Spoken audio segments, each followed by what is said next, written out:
আজ পঞ্চম পর্ব। সবার প্রিয়জন, একান্ত আপনজন। মদিনায় শুরু হয়েছে ইসলামের জয়যাত্রা। ইসলাম এখানে আর অবরুদ্ধ নয়, মুক্ত, স্বাধীনভাবে প্রকাশ্যে ইবাদত বন্দেগী করতে পারে মুসলিমরা। বাধা দেওয়ার কেউ নেই এখানে। দিনের আলোতে ইসলাম প্রচার করতে পারেন প্রিয় নবী সাল্লাল্লাহু আলাইহি সাল্লাম। ইসলাম গ্রহণকারী মুসলিমগণ কালেমা পড়ে বুক ফুলিয়ে চলে যান। তার দিকে চোখ তুলে তাকানোর সাহস দেখায় না কেউ। এভাবে দিন যায়, রাত আসে, রাত ফুরিয়ে দিনের আগমন ঘটে। মুসলিমদের সংখ্যা বাড়তে থাকে ধীরে ধীরে। তাদের সঙ্গে শত্রুতা দেখাতে আসে না কেউ। আল্লাহ তাআলার খাস রহমতে মুসলিমদের সংখ্যা বেড়েই চলেছে। এবার তাদের প্রয়োজন দেখা দিল একটি মসজিদ নির্মাণের। প্রিয় নবী সাল্লাল্লাহু আলাইহি সাল্লাম প্রথমে অবস্থান গ্রহণ করেছিলেন হযরত আবু আইয়ুব রাদিয়াল্লাহু আনহুর বাড়িতে। এ বাড়ির সঙ্গে মিলিত একটি জমি ছিল, যার মালিক ছিলেন সাহাল ও সোহাইল নামক দুইজন এতিম বালক। প্রিয় নবী সাল্লাল্লাহু আলাইহি সাল্লাম মসজিদ নির্মাণের জন্য এ জমিটিকে পছন্দ করলেন। এতিম দুই ভাইকে জমিটিকে ফিরিয়ে দিতে চাইলেন, কিন্তু রাসূল তা মঞ্জুর করলেন না। হযরত আবু বকর সিদ্দিক রাদিয়াল্লাহু আনহু অথবা একজন আনসার সাহাবী এর মূল্য পরিশোধ করে দিলেন। জমি সমান করা হলো। এরপর মসজিদ নির্মাণের কাজ আরম্ভ করা হলো। এ পবিত্র মসজিদ নির্মাণের জন্য কারিগর ও শ্রমিক কারা ছিলেন? উত্তর সহজ। এ পবিত্র ঘর নির্মাণের কারিগর ও শ্রমিক ছিলেন স্বয়ং প্রিয় নবী সাল্লাল্লাহু আলাইহি সাল্লাম ও তার সত্যানুগত সাহাবায়ে কেরাম রাদিয়াল্লাহু আনহু। সবাই মিলেমিশে পরিশ্রম করে কাঁচা দেয়াল দাঁড় করিয়ে তার উপর খেজুর পাতার ছাউনি বিশিষ্ট ছাদ নির্মাণ করলেন। এটাই ছিল পবিত্র মসজিদে নববীর প্রথম অবস্থা। বাবুর রহমত, বাবুর নবী সাল্লাল্লাহু আলাইহি সাল্লাম এবং পেছনের দিকে একটি দরজা সহ মোট 3টি দরজা ছিল এ মসজিদে। মসজিদের পূর্ব পাশে প্রিয় নবী সাল্লাল্লাহু আলাইহি সাল্লাম নিজের জন্য কয়েকটি কক্ষ নির্মাণ করলেন। এগুলোকেই হুজরা বলা হয়ে থাকে, যেখানে রাসূল এবং তার পরিবারের লোকজন আহলে বাইয়াত রাদিয়াল্লাহু আনহুম থাকতেন। হুজরার প্রাচীর ছিল ইটের তৈরি, আর ওপরে ছাউনি দেওয়া হয়েছিল খেজুরের ডালপালা দিয়ে। এগুলো নির্মাণ করতে প্রায় 1 বছরের মতো সময় লেগে যায়। প্রত্যহ 5 বার ধ্বনিত হতে লাগলো সমধুর আজানের ধ্বনি। খুশিতে ভরে উঠল প্রিয় নবী সাল্লাল্লাহু আলাইহি সাল্লামের মন। তখন মনে পড়ল স্বজনদের কথা, যারা এখনো রয়ে গেছেন মক্কার কাফির কুরাইশদের হাতে নাগালের বাইরে।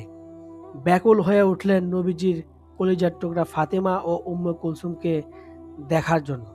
প্রিয় নবী সাল্লাল্লাহু আলাইহি সাল্লামের বিশ্বস্ত হযরত যায়েদ ইবনু হারিসা রাদিয়াল্লাহু আনহু জীবন বাজি রেখে ইসলাম ও তার নবীর জন্য কাজ করেন সবসময়। প্রিয়জনদের নিয়ে আসার দায়িত্ব অর্পণ করা হলো বিশ্বস্ত জনের ওপরই। তবে সঙ্গে দিলেন কৃতদাস হযরত আবু রাফে রাদিয়াল্লাহু আনহুকে। হাতে দিলেন মাত্র 500 দিরহাম ও 2টি উট। কাফেলা যথাসময়ে পৌঁছে গেল মক্কার নিকটবর্তী স্থানে। অনেক কৌশল করে তারা নবীজির স্ত্রী হযরত সাউদা, কন্যা উম্মে কুলসুম, ফাতিমা, উসামা ইবনু যায়েদ, তার মা উম্মে আইমান রাদিয়াল্লাহু আনহুম সহ আরও কয়েকজনকে মক্কা থেকে মদিনায় নিয়ে আসেন। এরা প্রথম হযরত হারিসা ইবনু নুমান রাদিয়াল্লাহু আনহুর বাড়িতে অবস্থান করেন। ইতিহাস থেকে আমরা জানতে পারি, বৃষ্টির সময় মসজিদ কর্দমাক্ত হয়ে যেত, পানি জমে যেত নিচু জায়গাগুলোতে। তাহলে একবার চিন্তা করে দেখুন, নবী পরিবার যেসব হুজরার মধ্যে বাস করতেন সেগুলোর অবস্থাও তো ছিল একই। তাহলে কত কষ্টে তারা বসবাস করতেন ওই হুজরাগুলোর মধ্যে। মসজিদে নামাজের সময় মুসল্লিরা আগমন করে থাকেন, কিন্তু নবী পরিবারের সদস্যরা সার্বক্ষণিকভাবে অবস্থান করতেন হুজরায়। রোদের প্রখরতা তাদের গায়ে যেমন প্রচণ্ড আঘাত করত, বৃষ্টির তীব্রতা তেমনও কষ্ট দিত তাদের। ইসলামের জন্য সবকিছু মুখ বুজে সহ্য করে যান নবী পরিবারের সদস্যরা। আর তখন তাদের তত্ত্বাবধায়ক ছিলেন হযরত সাউদা রাদিয়াল্লাহু আনহা। শত কষ্টের মাঝেও তিনি সবাইকে আগলে রাখেন। মমতার পরশে সবাই কষ্ট দূর করার চেষ্টা করেন। তার সুযোগ্য তত্ত্বাবধান সবাইকে মুগ্ধ করত।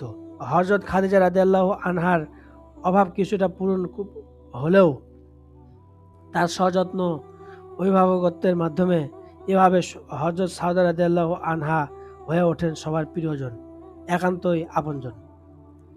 গুণমুগ্ধ প্রিয় নবী সাল্লাল্লাহু আলাইহি সাল্লামের প্রায় ৩ বছর ধরে দুঃখ সুখের সঙ্গিনী ছিলেন একজনই, হযরত সাউদা রাদিয়াল্লাহু আনহা। নবীজি কখনো তার ব্যাপারে বিরূপ ভাব প্রকাশ করেননি। উপরন্তু তার হৃদয় নিংড়ানো ভালোবাসা ও আন্তরিক সেবার চিত্র আমরা দেখতে পাই। হাদিসে নববী, সিরাতে রাসূল ও ইতিহাস গ্রন্থে হযরত সাউদা রাদিয়াল্লাহু আনহার পুরো সত্তাই ছিল প্রিয় নবী সাল্লাল্লাহু আলাইহি সাল্লামের আনুগত্যময় এবং তার জন্য উৎসর্গ গভিত। ইসলামের জন্য সবকিছু অম্লান বদনে সহ্য করে নেওয়ার বিশাল ক্ষমতা ছিল তার মাঝে। এজন্য নবীজিও তার ব্যাপারে নিশ্চিত ছিলেন, প্রীতি ছিলেন সবসময়। হযরত সাউদা রাদিয়াল্লাহু আনহাকে বিয়ে করার অল্প কিছুদিন পরেই প্রিয় নবী সাল্লাল্লাহু আলাইহি সাল্লাম বিবাহ করেন হযরত আয়েশা রাদিয়াল্লাহু আনহাকে। তখন তার বয়স ছিল মাত্র ৬ বছর। এজন্য নবীজি তাকে নিজ ঘরে না এনে পিতার বাড়িতেই রেখে দিয়েছিলেন। যখন হযরত আবু বকরের পরিবার মদিনায় এলো তখন হযরত আয়েশার বয়স বেড়ে হয়েছে ৯ বছর। প্রিয় নবী সাল্লাল্লাহু আলাইহি সাল্লাম এবার তাকে নিজ বাড়িতে নিয়ে এলেন। ৯ বছরের এ উম্মুল মুমিনিনকে নিয়ে ঘর করা শুরু করলেন। তবে ছোট্ট আয়েশার সঙ্গে হযরত সাউদার সম্পর্ক ছিল স্নেহশীল ও সহযোগী ও অভিভাবক তুল্য। সাহাবায়ে কিরাম রাদিয়াল্লাহু আনহুম প্রিয় নবী সাল্লাল্লাহু আলাইহি সাল্লামকে নিজের জীবনের চেয়েও বেশি ভালোবাসতেন। হযরত সাউদা রাদিয়াল্লাহু আনহা হয়তো অনেকের চেয়ে একটু বেশি ভালোবাসতেন। তার সারাক্ষণের সাধনা ছিল নবীজিকে পরিতুষ্ট রাখা, তার ক্লান্তিময় জীবনে সুখের পরশ বুলিয়ে দেওয়া, শান্তি ফিরিয়ে আনা নবী জীবনে প্রতিটি মুহূর্তে। হযরত সাউদা রাদিয়াল্লাহু আনহা লক্ষ্য করলেন তিনি বুড়ি হয়ে গেছেন। অপরদিকে হযরত আয়েশা নবযুবতী। তাই প্রিয় নবী সাল্লাল্লাহু আলাইহি সাল্লামকে আয়েশা যেভাবে আমোদে আমলাদে ভরিয়ে রাখতে পারতেন তিনি সেভাবে পারেন না। এটা অন্য কারো নয়, নিজের দুর্বলতা। এখানে তিনি উপহার দিলেন বিরাট কুরবানি। সতীন সুলভ ঈর্ষা ছড়ানোর পরিবর্তে ভালোবাসার কোমল চাদর মেলে ধরলেন তিনি। আসলে হযরত সাউদা রাদিয়াল্লাহু আনহা আয়েশাকে ছোট বোনের মতো বা এর চেয়েও অনেক বেশি স্নেহ করতেন, ভালোবাসতেন। এদিকে হযরত আয়েশাও তাকে শ্রদ্ধা করতেন বড় বোনের মতো।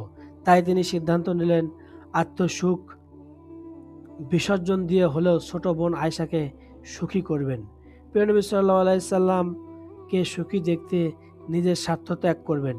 তাই একদিন বলে দিলেন, হে আল্লাহর রাসূল, আমি আমার পালার রাত হযরত আয়েশাকে উপহার দিলাম।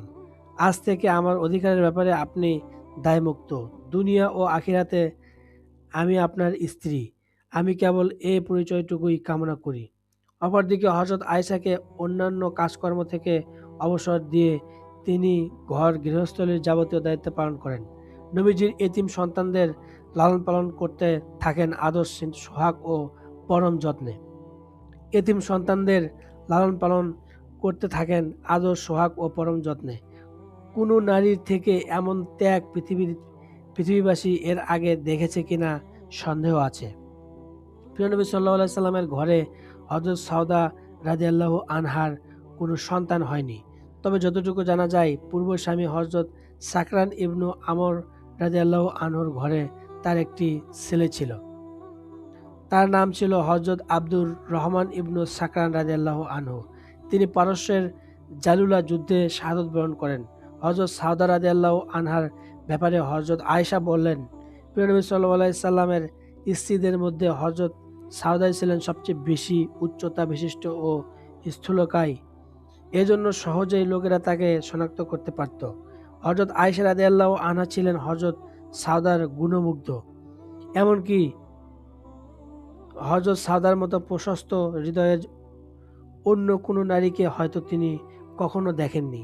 তাই অকপটে স্বীকার করেছেন, হযরত সাউদার শরীরে যদি আমার আত্মা স্থান পেতে পারত।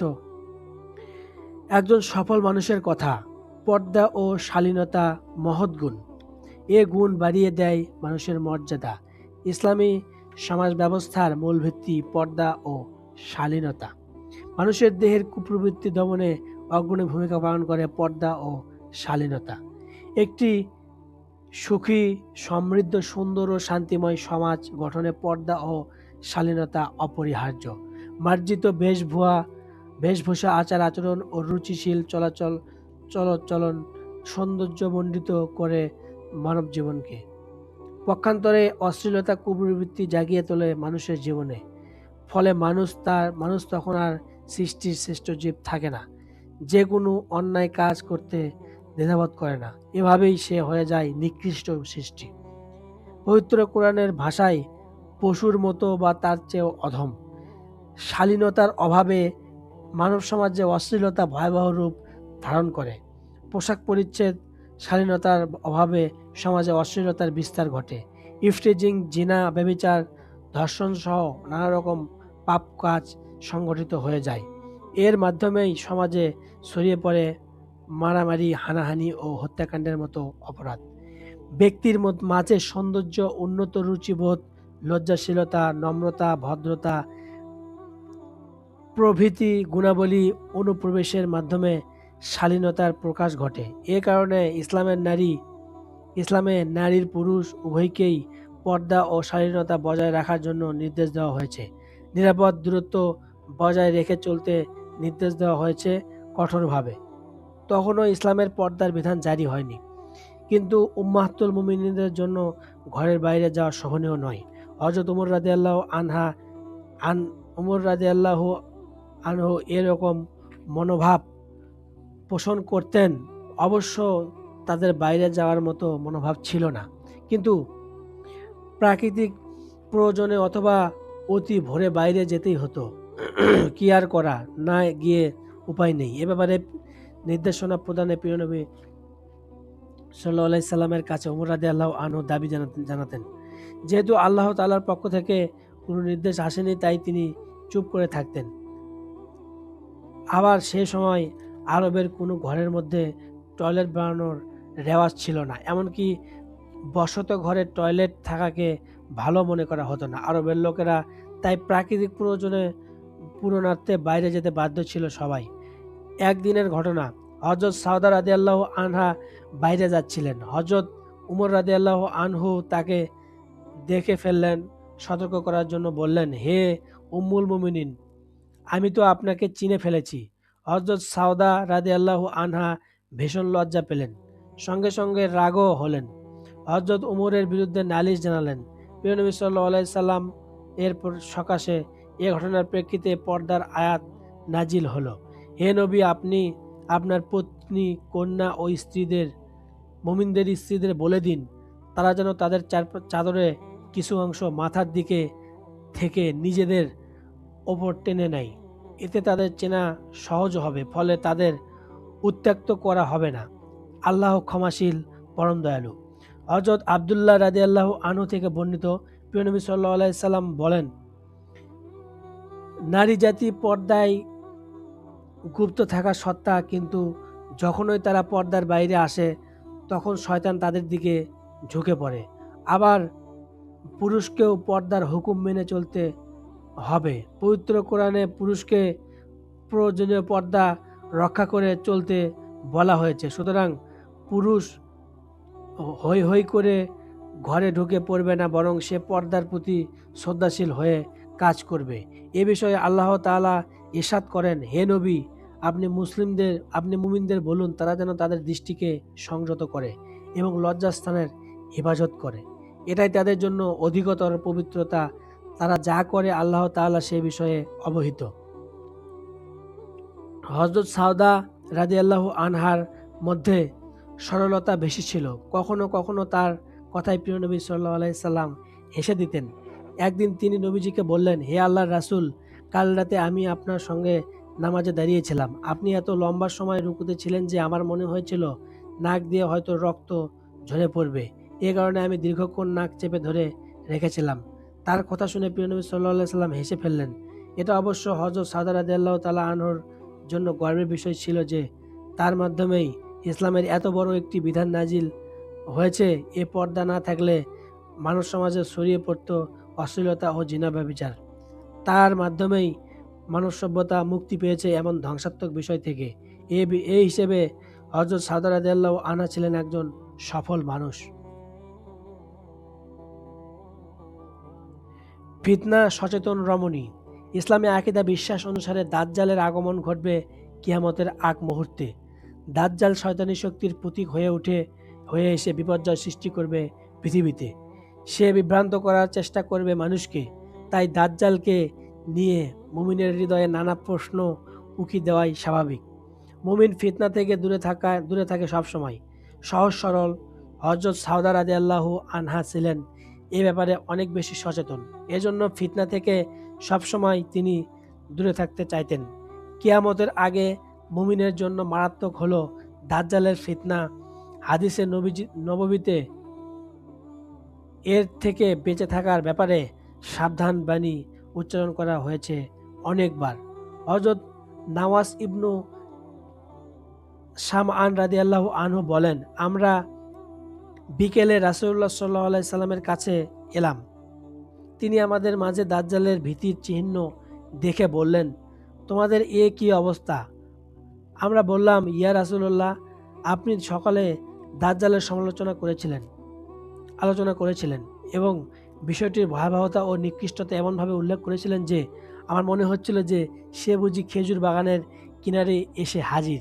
তিনি বললেন, তোমাদের জন্য দাজ্জাল ছাড়া অন্য কিছুর নিয়ে আমি অধিক আশঙ্কা করি না।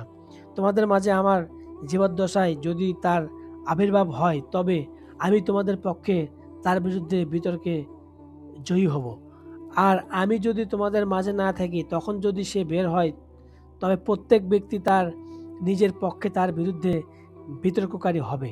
প্রত্যেক মুসলিমদের জন্য আমার স্থলে আল্লাহ তাআলা নিজেই সহায় হবেন। দাজ্জাল হলো এক যুবক। তার চুল অতিশয় কোঁকড়ানো, তার চোখ স্থির। সে হবে আব্দুল উজ্জা ইবনু কাতানের মতো।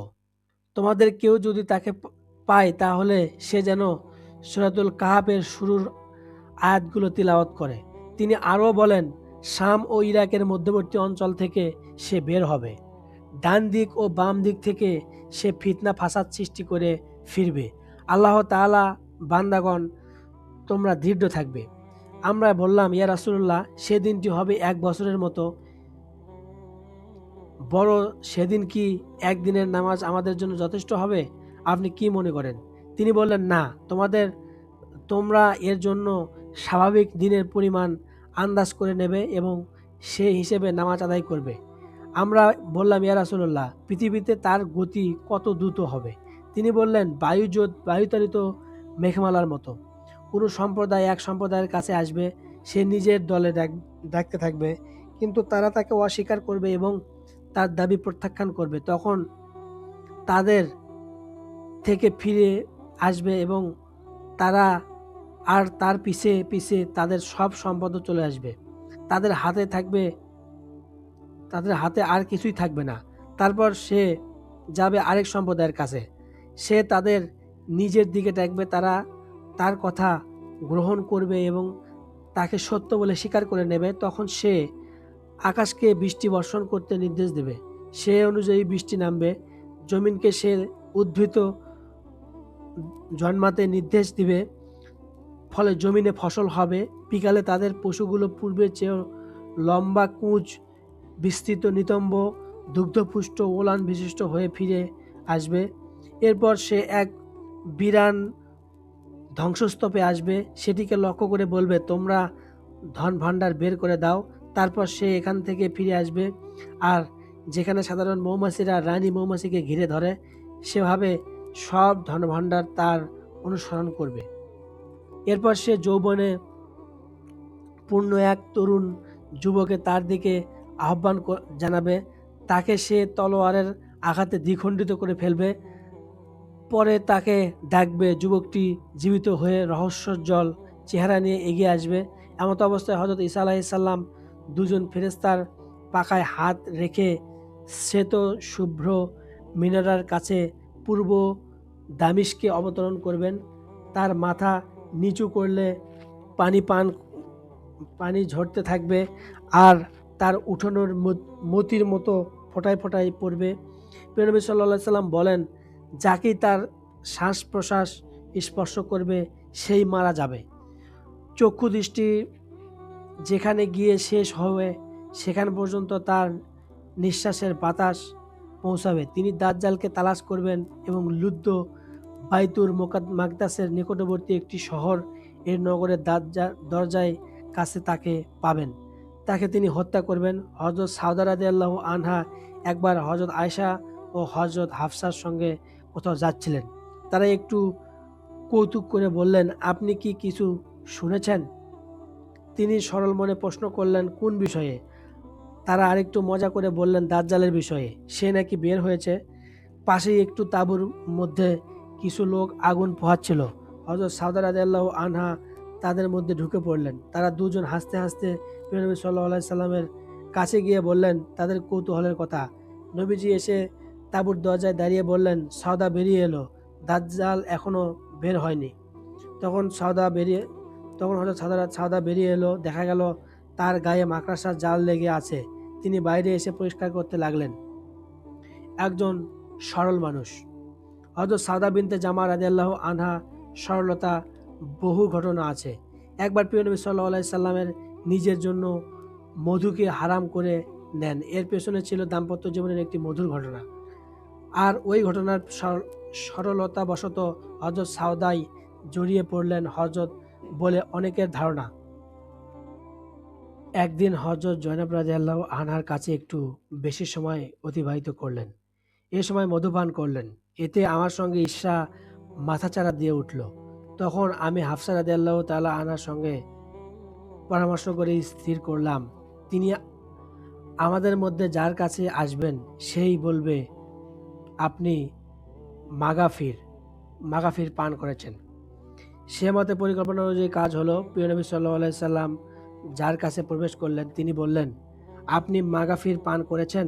প্রিয় নবী সাল্লাল্লাহু আলাইহি সাল্লাম উত্তর দিলেন, না, আমি তো জয়নাব বিনতে জাহাসের কাছে মধু পান করেছি। অভিযোগকারিণী বিবি বললেন, সম্ভবত কোনো মৌমাছি মাগাফির বৃক্ষে এসে তার রস চুষেছিল, এ কারণে মধু দুর্গন্ধযুক্ত হয়ে গেছে। প্রিয় নবী সাল্লাল্লাহু আলাইহি সাল্লাম দুর্গন্ধযুক্ত বস্তু থেকে সযত্নে বেঁচে থাকতেন, তাই মধু খাবেন না বলে কসম খেলেন। এদিকে জয়নাব রাদিয়াল্লাহু আনহা মনক্ষুণ্ণ হবেন চিন্তা করে তিনি বিষয়টি প্রকাশ না করার জন্য বলে দিলেন, কিন্তু সেই স্ত্রী বিষয়টি অন্য স্ত্রীদের কাছে প্রকাশ করে দিলেন। এভাবে নবীজি নিজের জন্য মধু হারাম করে নিলেন। তখন সূরা তাহরিমের 1 থেকে 3 নম্বর আয়াত নাজিল হয়েছে। হে নবী, আল্লাহ যা আপনার জন্য হালাল করেছেন তা আপনি কেন হারাম করেছেন? আপনি আপনার স্ত্রীদের সন্তুষ্টি পেতে চান? আল্লাহ তাআলা বিষয়টি ক্ষমা করে দিলেন, কেননা আল্লাহ অতি ক্ষমাশীল ও পরম দয়ালু। আল্লাহ তোমাদের জন্য নিজেদের কসমের বাধ্যবাধকতা থেকে নিষ্কৃতি পাওয়ার ব্যবস্থা করেছেন। আল্লাহ তোমাদের মালিক, মনিব, রক্ষক, আর তিনি সর্বজ্ঞাতা, মহাপ্রজ্ঞার অধিকারী।